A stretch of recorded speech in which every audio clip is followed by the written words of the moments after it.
Alrighty, so how about a little late night edition of MLS News of the Week? You heard MLS After Dark. We're now getting News of the Week After Dark in MLS as I've just got back from out of town in these last couple of days. And as expected, there were tons of news that happened as soon as the season concluded. I knew this was going to happen. I knew that there was going to be a lot of transfer rumors and also signings that happened after the season over, especially with the way that free agency just open up. I knew that there was going to be a lot of rumors that's going to happen, and as a result, it's going to be the first time I'm going to be using two ports. This is actually not going to be the only news on this news of the week episode on this board. There's going to be another board that I'll switch once I go over these news that has happened, and I'll probably say it again at the end of the video. If there's any news I didn't mention here on the board, let me know in the comments below because it's not easy to try to keep track of all the news that has happened in these last couple of days. And this is where, again, as a reminder, I'm going to be starting doing two news of the week episode like I always do during the off season because that's where the transfer rumors really start to go crazy in the off season. But first of all, let's talk about some news that's not related to that. By first talk about the CONCACAF Champions Cup draw has now been announced and the schedule has also been released. It was released this morning as well. We'll talk more about that tomorrow because obviously I'm not going to do another video after this. It's already past 11 o'clock right now. But the other thing that we want to talk about is the viewership number in terms of MLS Cup. So I had a feeling this year MLS Cup, the viewership was going to be big because, you know, when you have the GOAT himself being in the game and Inter Miami, of course, being in there as well, you knew that there was going to be a huge surge of that. And I'm also not saying the fact that, the game between Inter Miami versus Vancouver is not big as well. I definitely hyped up in terms of being one of the best MLS Cup matchup that we've seen in recent years. And well, I mean, it kind of delivered, but at the same time, when you look at the final score line, that doesn't seem like was the case. Especially, it was kind of pretty frustrating if you're a Vancouver Whitecaps fan perspective, not only losing the MLS Cup, but also they were the better team in that one. They just couldn't take their chances. But despite that, we knew that there was going to be a record amount of people watching this. MLS says that there were 3.6 million people that watch MLS Cup. Now, I'm not sure if that includes in terms of the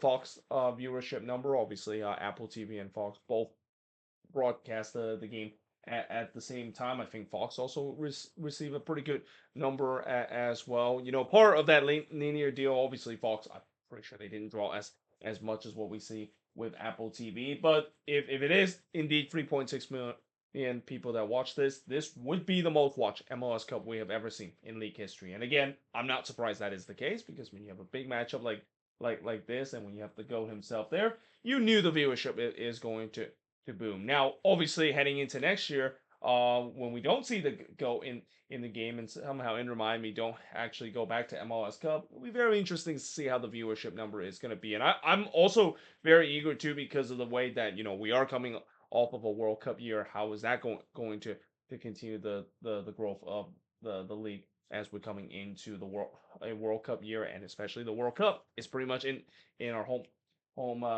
country. Well, that of course, if you live in the U.S., Mexico, or Canada, that is.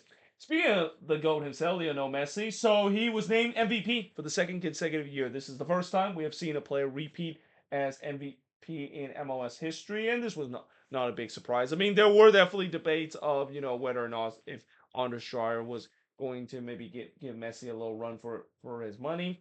It didn't happen. I mean, Anders Schreier, I will say that if it wasn't for Messi, I feel like Anders Schreier would have absolutely won the MVP. The fact that he completely, like, at times, single-handedly carried that San Diego team, especially on the attack. Like, literally, there were games during San Diego this season where literally the only goal scorer and the assist player is Anders Schreier. I mean, it was quite crazy to see how he was really carrying his team on his back. But at the end of the day, yeah, we knew Messi was going to win it. He definitely has even better number, and especially with another career season that he has, and what we saw in the playoffs as well. Even though obviously the MVP award doesn't really measure in terms of how successful you are in the playoffs.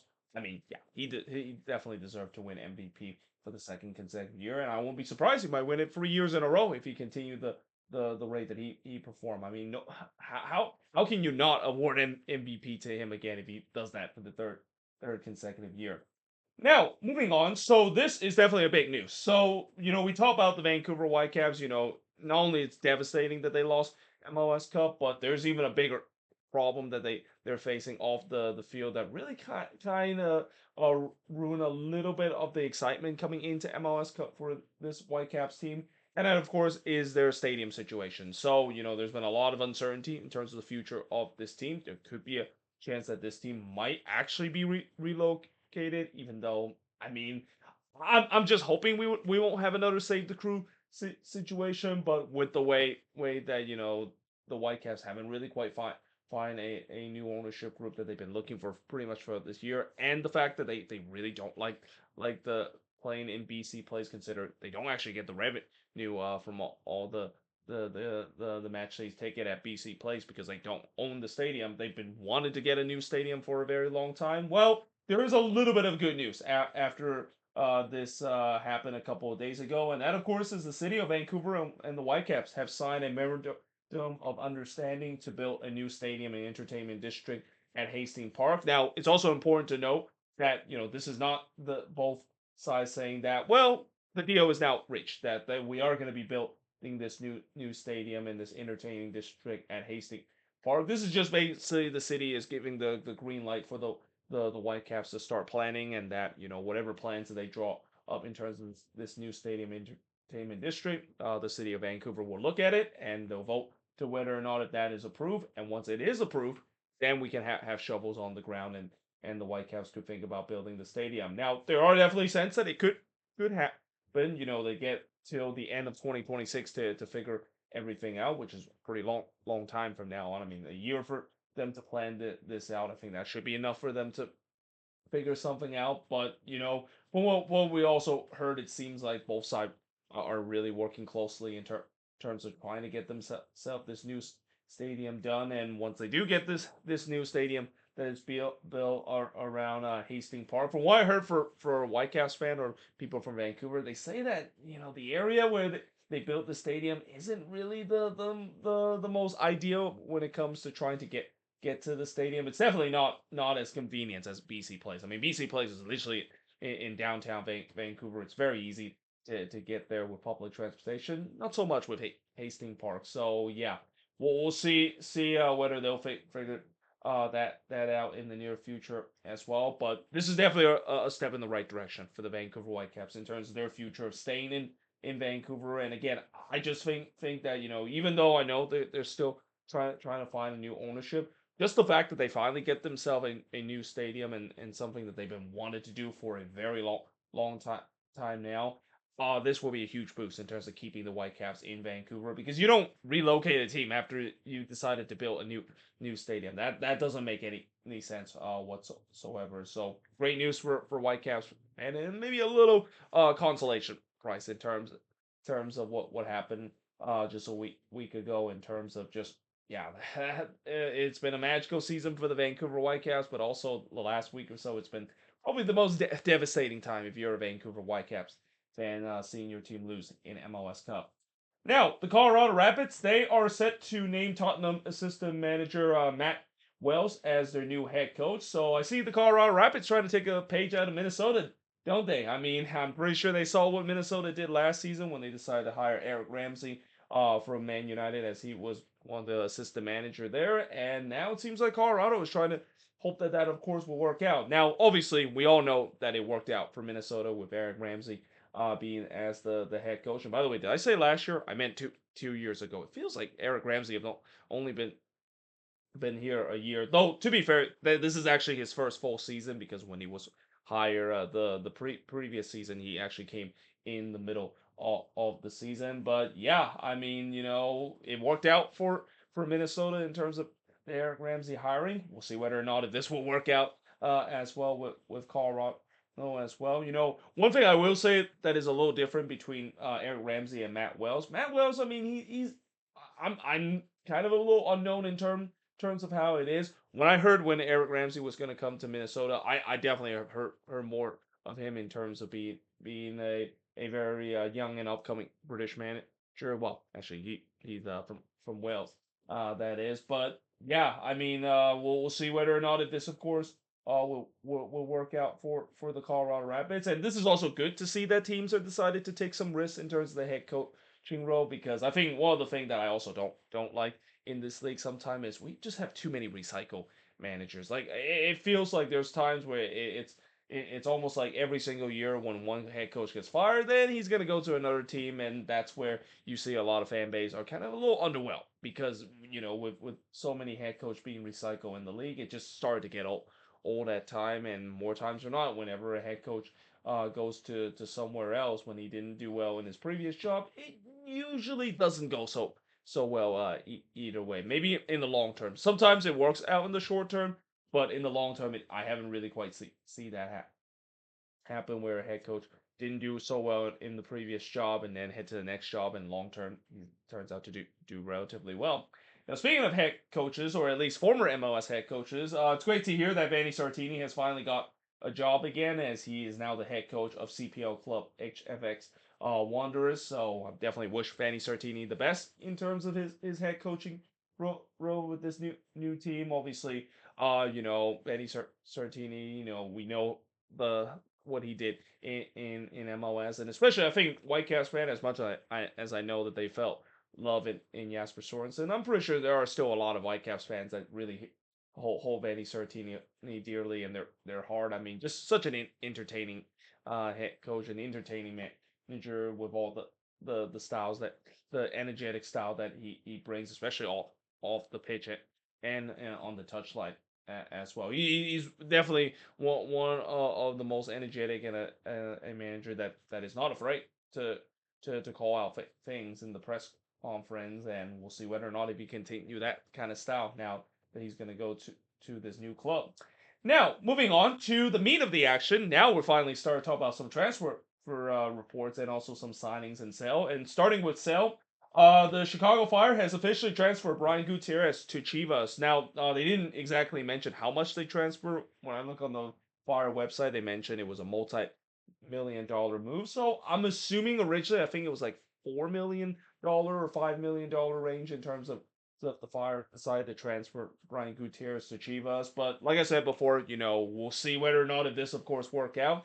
A lot of players, when they go to Liga MX from MLS, it hasn't really worked out very well, especially when players go to Chivas as well. I mean, a great example of it is K Cal. I mean, look what happened when he decided to make that big move to Chivas, and yeah, he was a bit underwhelming during his time. And we'll see whether or not if that might be different for Brian Gutierrez as well, going to Chivas. Obviously, there's bigger expectation now. I think that's also the other thing where when a player go to Liga MX, especially going to a big club like Chivas, that is. Chivas, as much as I know, they're kind of a bit of a fading giant lately. They haven't really done well in the last couple of years, and are kind of long off of their glory days that they had in Liga MX. It's still a club that has big expectation, and has a lot of high standards that you see when players decide to come from a team that doesn't really have as much standard to a team that is more high pressure and has much higher standard.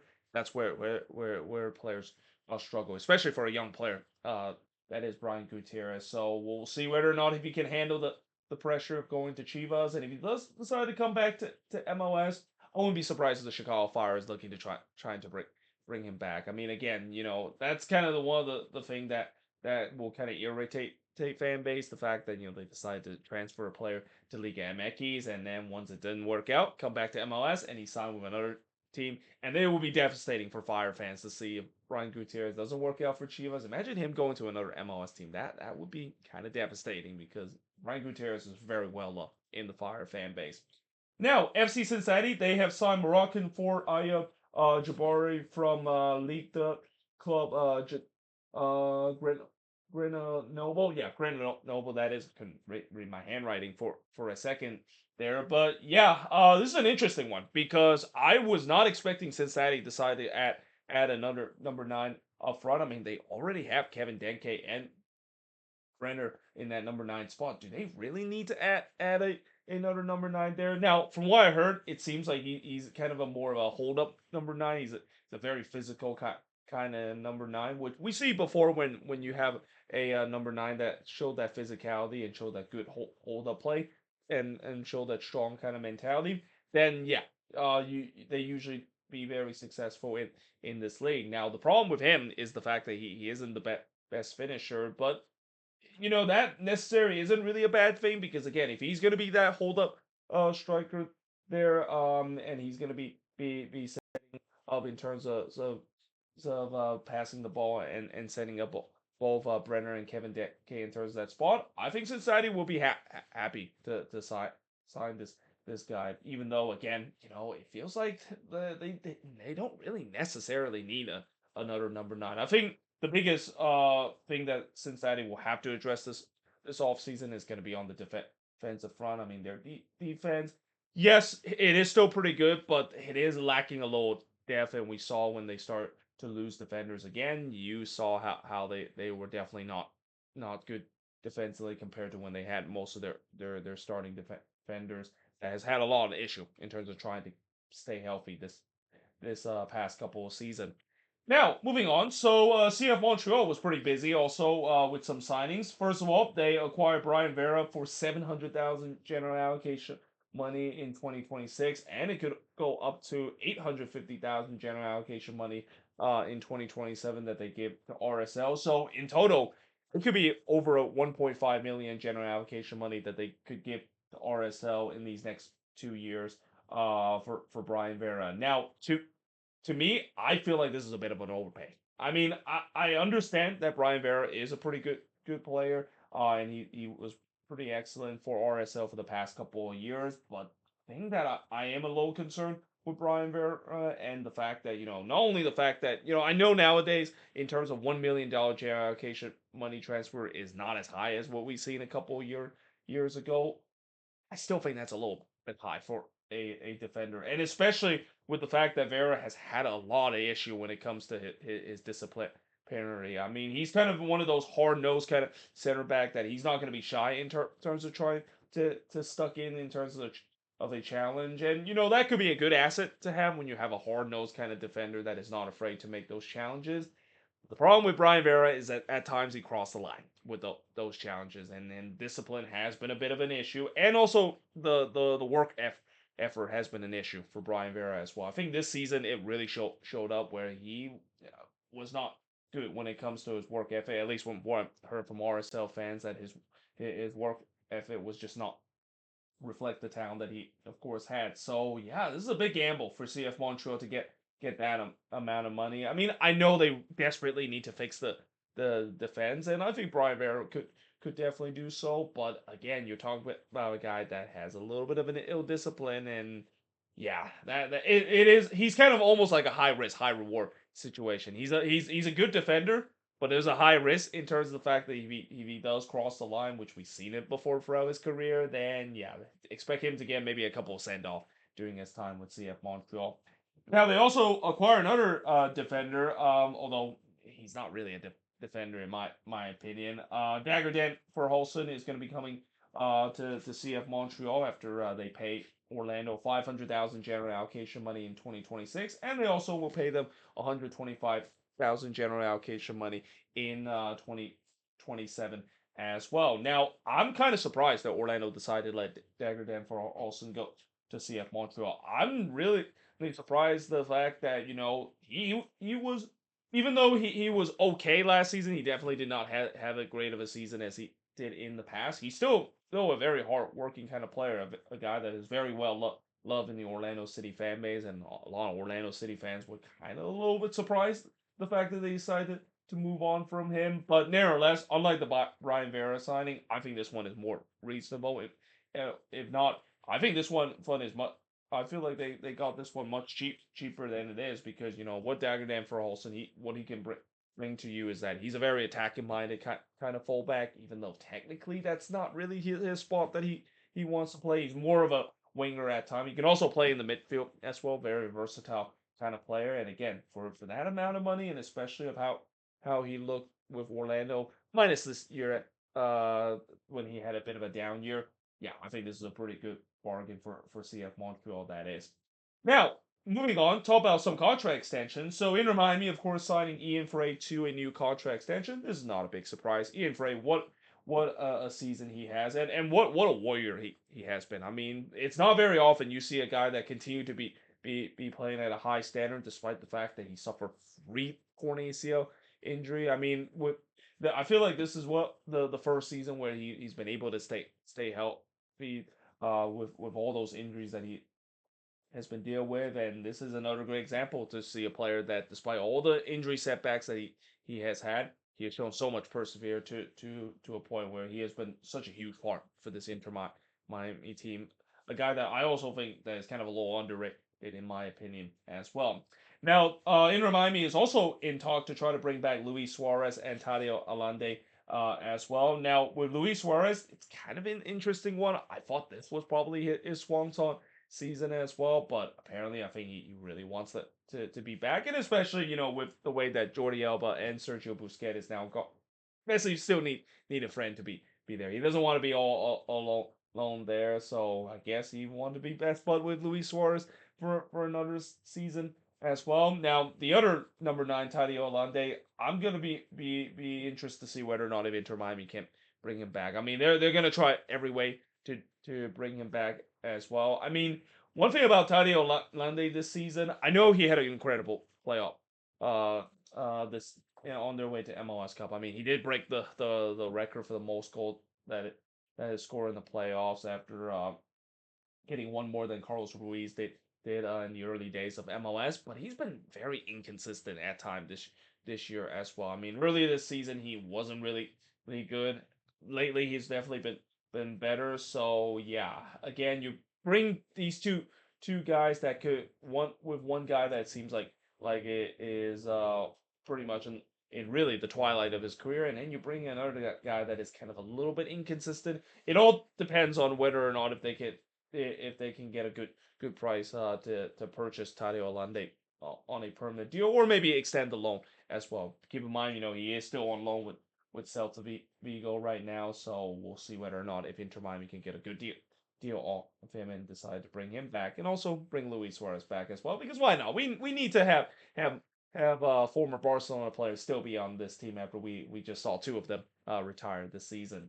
Now, Nashville decided to re-sign Joe Willis to a contract extension. This is a no-brainer as well. I'm kind of surprised they decided not to re-sign him in the first place as well. He's still a very decent goalkeeper, even at his age. He's kind of one of those goalkeeper where you just get better with age. And this season was another great season for Joe Willis. Pretty much started every single game for Nashville and looked really decent. So yeah, he's going to be back for another year.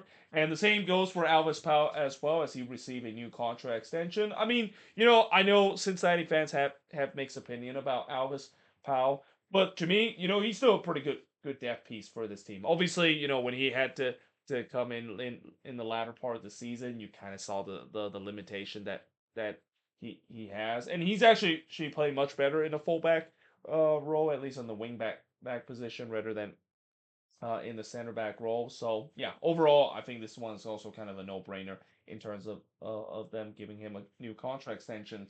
And then last but not least on this board, LAFC have exercised the purchase option of Matt Shrinier. So this one's not a big surprise as well. He's a good, decent depth player for this LAFC team, and looked really decent this season when he came back to MLS. So no surprise that they, of course, exercised the purchase option in terms of that. Now, I'm going to be switching the board and talk about some of the transfer rumors. And believe it or not, there was some crazy transfer rumors. We got to talk about the first crazy transfer rumors that I couldn't believe this could happen. Though lately, I think this maybe might not be a possibility that it could happen. And that, of course, is the transfer rumor of Mo Salah. So obviously, Mo Salah, we have heard all about the situation with Liverpool, how he's very unhappy right now being with the team. He's kind of having a bit of a fallout with the manager Arno Slot. So now it seems like he might be either decided to come to MLS or going to Saudi Arabia. Now, if he is going to come to MLS, it seems like the Chicago Fire and San Diego are the two locations that could get him. Now, what I also heard is that it feels like more likely he's going to be going to Saudi Arabia, especially with the amount that I think Saudi club will offer rather than MLS team as well. I mean, I know Chicago and San Diego is looking to try to get get a lot of money. And if Mo Salah does come to MLS, he's going to be a very electric player. Even though I know he's not what he was doing his prime during his time with Liverpool. But still, yeah, I think it'll be nice to see him does come to MLS. But it just kind of feels like with the way that a lot of Saudi club love to outbid MLS team in terms of these age old superstar European players, it just feels like it makes more sense. The fact that he might be going to Saudi Arabia rather than come to MLS. And then another crazy rumors, involving a superstar player, is none other than Neymar. I cannot believe this was actually a transfer rumor. This I feel like is more unlikely to happen than the whole Mo Salah situation. But apparently there was a report saying that Neymar could come to MLS after his time with Santos didn't really quite worked out so well. Now I think with him coming to MLS, if there is one team that I can instantly think that he's going to be coming to MLS for, it's got to be Inter Miami. I mean, it has to be Inter Miami. You know that they love their former Barcelona players, and why not just reunite the whole MSN kind of trio that we saw from about a decade ago with Messi, Suarez, and Neymar being back there. But besides that, it is very highly unlikely that this, of course, would happen. And again, besides Inter Miami, I don't think any team would want to take their chances on Neymar. I mean, Neymar is a prime example of a guy that used to be a great superstar player, but just completely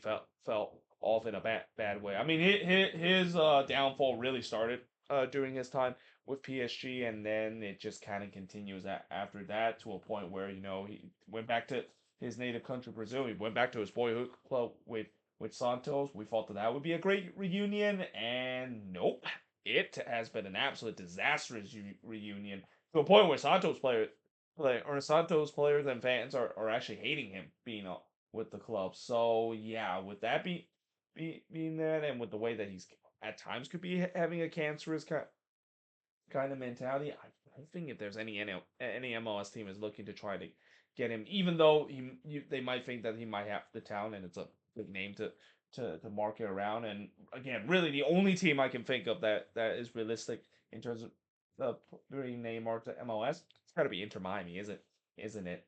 Now, the Portland Timbers is report to sign Brendan By off a free agency. Now, to be fair, I think this is a good signing for the Portland Timbers. Yes, Brendan By is not the same player that he was before he torn his ACL, and he's another example of what happened when a devastating injury could really alter the career path of a player. And yeah, it's kind of sad to see the fact that Brendan By is not what he once was after the ACL injury, but he's still a serviceable fullback. And fullback help is definitely one of the area that the Timbers need. Heck, defensive help is literally the area that the Timbers need. Like this offseason, it doesn't really take too many overthinking the fact that every Timbers fans know the fact that defense is an absolute must that they have to address this offseason. Like if they do not address this offseason in terms of their defensive woes that they've been having the last couple of seasons, then yeah, I think Timbers fan rightfully has the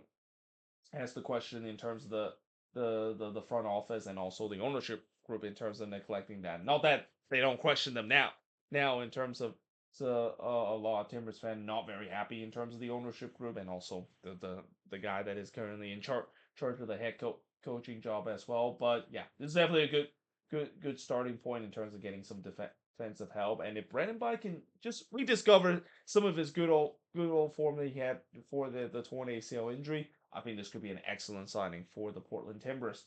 Now, DC United is actually in advanced talk to bring Ty Faribo from the Philadelphia Union. Now, this would be an absolutely shocker to happen. I would have not imagined that Ty Faribo would be going to the Philadelphia Union and decided to join DC United as well. Now, to be fair, with the way that Ty Faribo last season, it feels like his last season was very similar to when he kind of had that breakout season once one Julian Carranza left, and that he kind of came into that number 9 role and started really well, but then kind of fade down the stretch.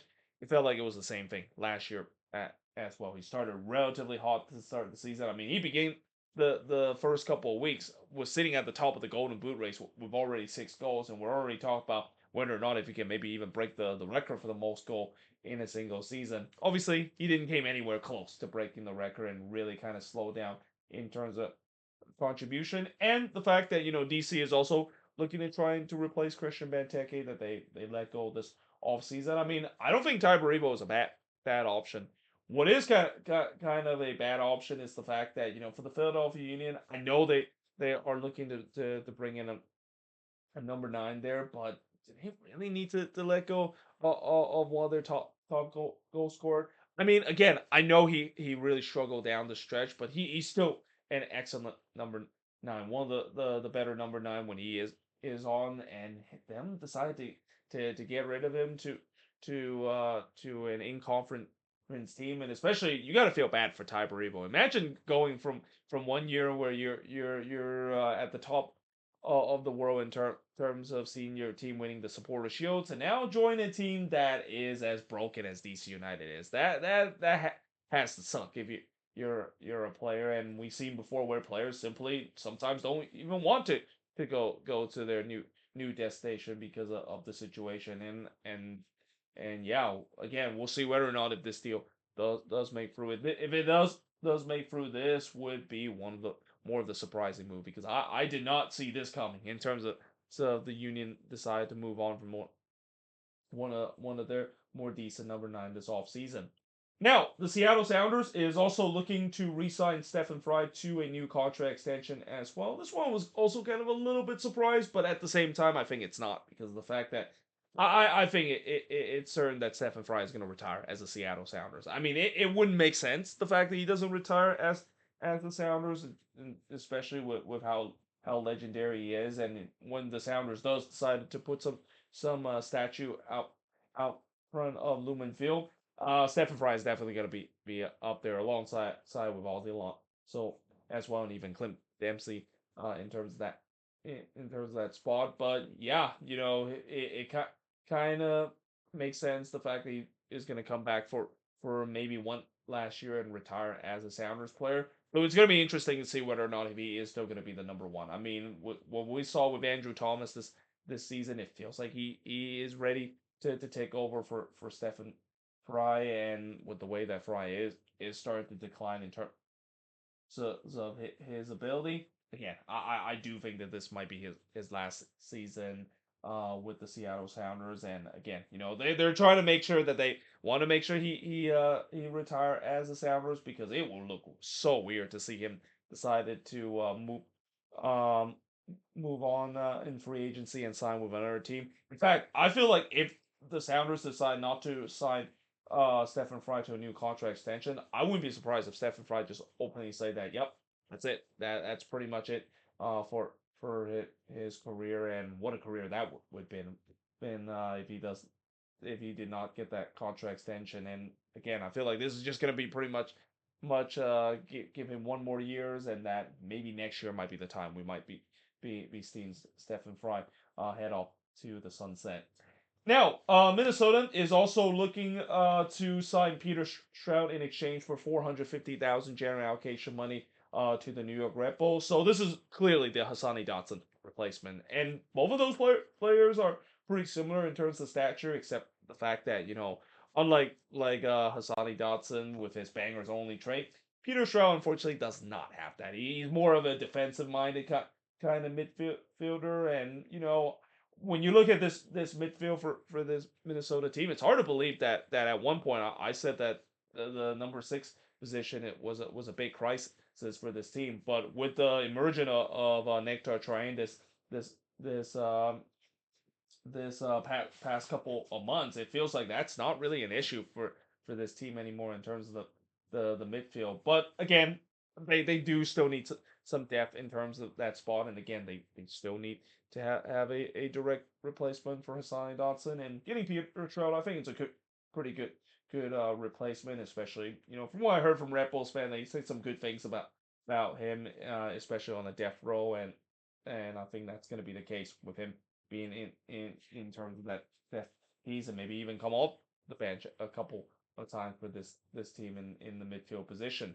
Now, Sporting KC is looking to sign Stefan Cleveland in exchange for 50,000 general allocation money to Austin FC. Now, this is kind of an interesting one in terms of the fact that we might be having a goalkeeping battle this offseason between John Polscam and Stefan Cleveland. And for Stefan Cleveland, he's been bouncing around the league. He's been kind of more of a backup for the for throughout his career. First with the Seattle Sounders with Stefan Fry, and now recently with Brad Stuver. Just kind of feel like he wants to get a chance to get a number one spot, and this might be the best chance to do so because as much as I know John Polscam is still going to be probably the number one for Sporting KC, and I thought Polscam had a pretty solid season for him, even though yes he has some inconsistency as well.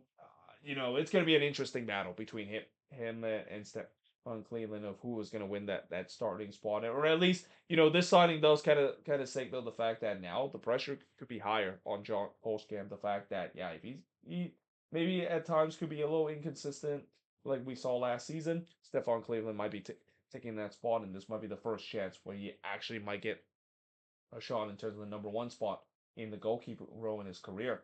Now, the Colorado Rapids is also looking to sign Noah Cobb on a permanent deal. Wouldn't be surprised this might be done as well. Noah Cobb is definitely a very highly rated center back. We kind of saw it this season with the Rapids as well. Didn't play as much game, but he's definitely going to be a big part in terms of this rebuild defense that this Rapids team will have. I mean, this Rapids team is definitely looking to trying to restructure their defense. After last season, their defense was not good whatsoever. But getting Noah Cobb is definitely a good start in terms of them trying to restructure their defense. Now, Inter Miami is report to sign Argentine right back Facundo Mora from Racing Club. Now, this is definitely a signing that some might say that this is the Jordi Alba replacement, but I think this is more of the Marcelo White gone replacement. It feels like Marcelo Whitegon might not be back with Inter Miami. From what I heard, feels like his loan deal is not going to be renewed. So we then decided to get another Argentine player because why not? That's kind of the Inter Miami special. They love to sign their Argentine player or friends of Messi that is. And for the most part, they've been hitting pretty well when it comes to signing all these Argentine player. And don't be surprised, this might be another hit as well because that's just kind of how it's been. And also, do not be surprised that fans once again will call foul on Inter Miami in terms of the fact that it feels like they got unlimited international spot to burn. And not to mention, it's hard to believe, and I know people will say that this is completely unfair and how the Inter Miami get this, but they actually have a DP spot open. Yes, they actually have a designated spot open, and again, a big part of that is because Sergio Busquets, and Jordi Alba, both of them, of course, retire this off season, so that opened at least one DP spot for them. So yeah, I can't wait to see the anger from fans to find out that not only Inter Miami is getting away with signing up a bunch of Argentine player and abusing the international roster spot, even though they're actually within in the roster rule, but also they'll be enraged the fact that they found out that they also have a DP spot open. Now, Orlando City, they also been pretty busy in terms of some transfer rumors. First, they're looking to sign Luis Octavio from Internacional. Now, there's been a rumor that's been happening for the past couple of days, and it feels like it's going to happen.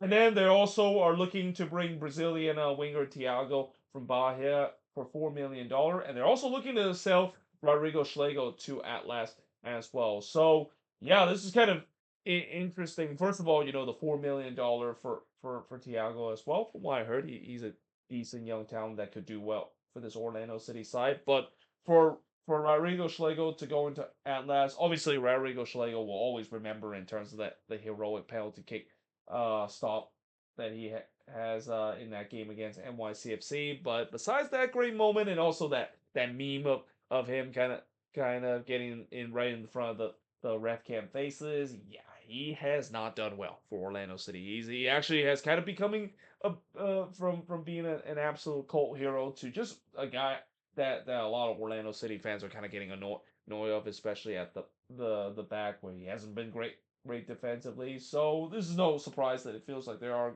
going to move on from him going to Liga MX, but that also means that Orlando City is going to be a little short in the depth chart as well. So we'll see whether or not if they'll figure that out in terms of adding some defensive depth, because besides Brekalo and Janssen at the back, they are a little short in that spot right now.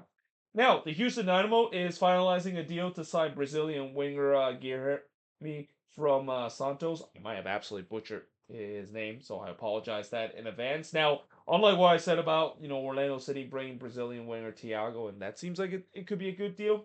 This was was probably the opposite of that. A lot of Houston fans are not happy about this deal, especially the fact that this feels like it could be upgraded to as a DP deal. And the reason why I say that is because he hasn't done well with Santos as well. A lot of Santos fans have said that he's not playing very well, and the fact that, yeah, I mean, I get it. Yes, the Houston Dynamo are desperately looking to try to get some big pieces in terms of the attack as well. But to get a guy that has been kind of unpopular during his time with Santos, and his production level also does not speak DP amount of money. Yeah, I feel fear that for the Houston Dynamo, it feels like they're heading back to that dark age where even when the front office maybe think about splashing the money, they splash on the wrong player, and next thing you know, they're becoming a basement dweller, or at least close to being that in the Western Conference once again.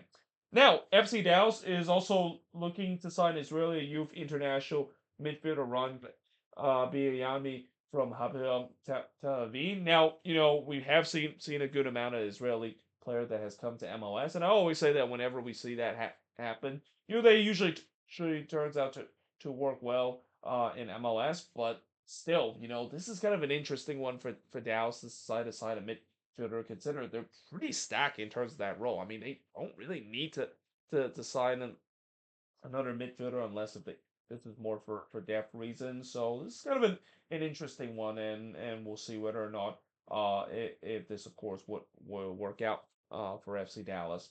Now, moving on to the last transfer rumor. I know this video is starting to go on long, but Ethan Horvat, remember him in that one PK hero that he had against Mexico in the Nations League final? Man, that felt like a long time ago. But yeah, he is looking to try to come back to MLS, as he is now set to leave Sheffield Wednesday. To be fair, I'm surprised even Horvat has not thought about coming back to MLS. It feels like it should have been happened a couple of years ago, but yeah, he'll definitely be drawing some interest in terms of MLS team. I think one team that I can think of instantly that he might be going to join when he does come to MLS, it's got to be Atlanta United.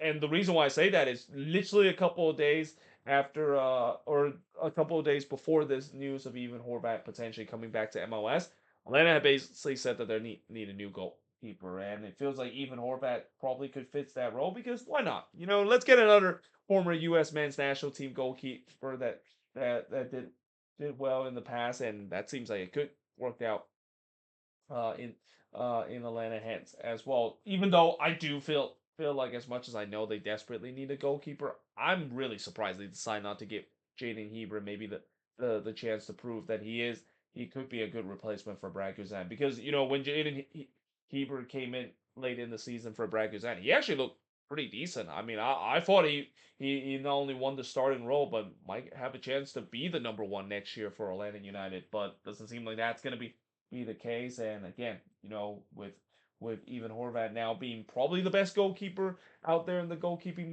market, wouldn't be surprised if Atlanta looking to snatch him up this offseason. Now, finally, moving away from talk about some transfer rumors and signings. So, first of all, the Portland Timbers is going to get a new jersey or a new jersey sponsor option, as Bank of America is now going to be the jersey sponsor for the Portland Timbers. Before, I think it's Tillamook that is the jersey sponsor, but now they moved to Bank of America. And I gotta say, when I look at the Bank of America shirt sponsor compared to their previous one, man, what a downgrade it is. I mean, I think the Tillamook sponsor was so much better than the Bank of America one, and it's mainly due to the fact that the logo itself. Nothing wrong with Bank of America being the sponsor for the Portland Timbers, but just the way that the font is, it just look off to me. It definitely does not look as good as the Tillamook One. I would argue it probably looked even worse than the short-lived umbrella one that they had uh just a couple of years ago, because again, just something about the Bank of America logo. I feel like the Bank of America logo would look so much better on the sleeve rather than on the main jersey sponsor. But yeah, I guess that's gonna be something that the Timbers are gonna have to wear in the future, even though some of the Timbers fans are not happy the fact that they move on from their last shirt sponsor that looked perfect in front of a jersey.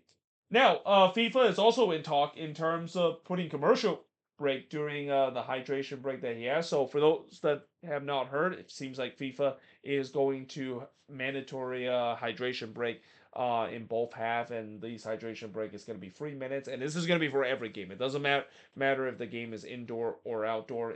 There's going to be a hydration break. Now, on one hand, obviously this is due to the high temperature that is going on in the U.S., but let's be honest. Besides that, I think we all know why FIFA decided to do that. You know they love money, FIFA, and also know that they are putting a lot of high prices in terms of the World Cup, and they're just basically trying to ignore every fans that complain about the high ticket prices during the World Cup. But you know what we need to make more money and trying to squeeze every last dollar off the consumer? We need to put commercial doing games, because that feels like it has to be the most American way possible. Like it feels like, with all the sports that I watch, I feel like soccer is like the last sports where we actually don't get commercial, at least during the game that it is happening, besides halftime that is. Yes, you do sometimes get like these live commercial cutaway. I hate those, and I'm glad Apple TV is not doing that. I see when regional network did that before Apple TV arrived, and how annoying I was with seeing a commercial while there's a live play that is going on. Well, now it feels like we're getting even worse. Now we're gonna get like a random hydration break where there's gonna be like a commercial break. It's just gonna, like, they're not even gonna focus on the hydration break. They're just gonna go with a 3 minute commercial break, just like we usually see in the NFL or even in the NHL as well, and that's gonna be just infuriating, especially to do any of the other global audience as well, because this is something that I'm pretty sure the global audience are not used to. I mean, they're used to seeing commercial during sports event, but not doing when the half is still going on. And this again is another example of FIFA continue to be greedy in terms of squeezing every last dollar off this World Cup. And it just gets to a point where you can't even be mad at FIFA anymore in terms of squeezing every dollar. I mean, you can be mad all you want, but this is kind of what they have become. They have become a very greedy kind of organization, and they're kind of becoming what is wrong with modern football nowadays, where profit kind of now take over in terms of whatever heritage and tradition that this game that we used to love used to happen. Now, last but not least, in terms of this ultra long news of the week episode, I apologize the fact that this is almost an hour long, but the USL is now proposing a 55,000 minimum top salary for their players in terms of the next collective bargain agreement. Now, this is something that I feel like USL had to do, because with all the complaints in terms of the players and coaches because of the lack of health insurance and housing that they complain, they had to raise the salary that is. Now, I also wonder whether they raise the salary mainly because they know that they're going to launch that first division soon, and as a first tier league, you gotta at least increase your minimum salary. Otherwise, it's kind of a bit of a joke. Seeing a top tier team that is going to look to rival MLS, and you're not even paying your players. Like, you're not going to attract a lot of players if you're not going to increase your salary, or even increase your minimum top salary as well. So yeah, this is definitely a good start for USL. Obviously, I know the players will also say that, well, it's great that you give us a higher minimum top salary, but we still need the health benefits that MLS has been long being able to have. And I think that's going to be, I think, could be one of the big setback you got to say with USL, and the fact that I feel like they eventually going to have that, especially if you're going to put first division as the first tier. Like, imagine you have a top tier league where you might pay your player good, but you don't have give them health insurance and whatsoever. That just kind of feels very amateur, sure as in a USL perspective. But there you have it. That is pretty much it for my 50-minute long news of the week episode. I know this has been a super long news of the week episode, but that's what happened. We have so much news that has happened in these past week. But either way, hope you guys enjoyed this video. If you do, make sure to like, smash the subscribe button. As always, let me know in the comments below what do you think of these news, and if there's any news I didn't mention here on the board, let me know in the comments below as always. But until then, hope you guys enjoyed this video, and I will see you guys next time.